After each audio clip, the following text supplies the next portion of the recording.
Now we're going to talk about IDP, which is individual defensive players. And usually most fantasy leagues have a team defense that you pick.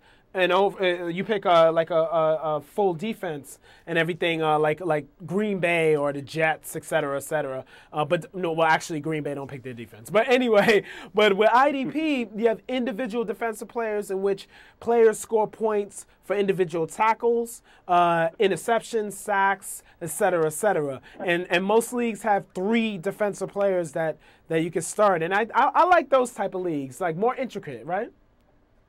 Yeah, I mean, it's you got to put in a lot more time if you're playing in an IDP league. I mean, you got to know who gets tackles. Some middle linebackers get a lot of tackles. Some 3-4 inside linebackers don't get a lot of tackles. So it's kind of a game. Like you got. I mean, of course it's a game, but you got to figure out who's getting the tackles.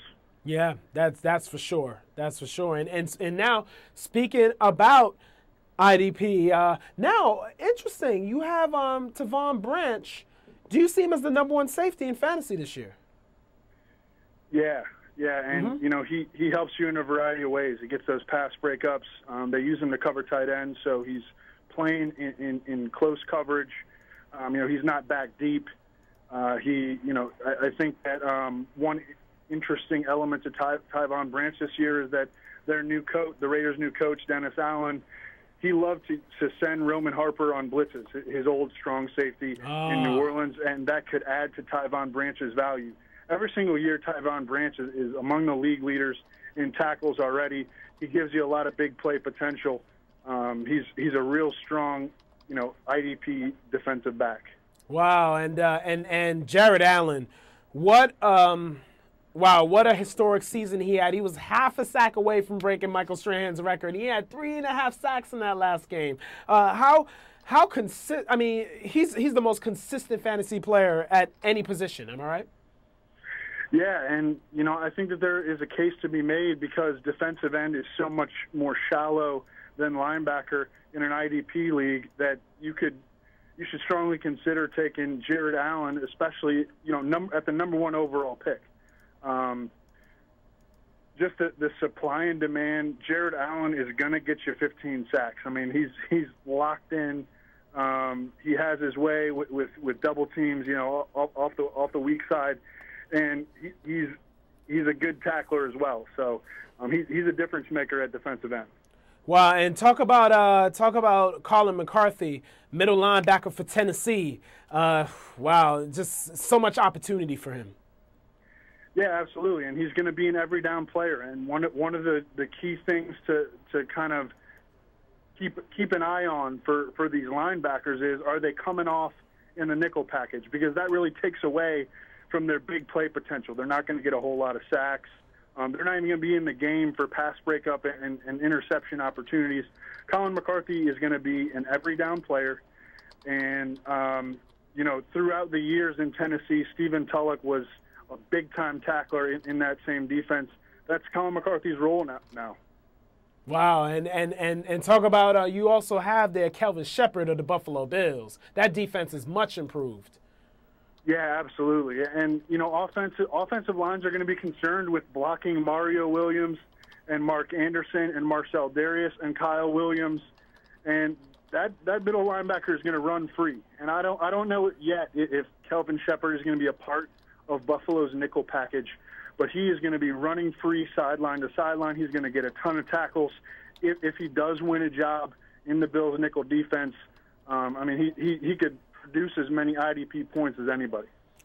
Well, yes, indeed. And now the disappointments. It's interesting, the New York Jets acquiring LaRon Landry and Jeremiah Bell, 2 IDP studs, especially Jeremiah Bell. What makes LaRon Landry a disappointment? What makes him a disappointment, especially when teams have to throw to try to come back on the Jets in some games? Yeah, but it's the injury factor. And, I think that if he's out there and he makes it through 4 quarters, he's going to be effective. But I don't think that there's any way to really tell. And he has not been 100% so far in camp. doctors advised LaRon Landry a year ago to undergo Achilles surgery. He opted for rest and rehab, and he hasn't been the same since. I think that he would be a guy I would look to avoid. Yeah, and also his pass defense skills aren't the greatest as well. He's been beat many times. He doesn't have. It seems like his speed has gone downhill. Yeah, and you know what? You could maybe even take a glass half full approach, thinking, okay, well, maybe offenses will target him and he'll have the opportunities to break up passes and pick off, create interceptions.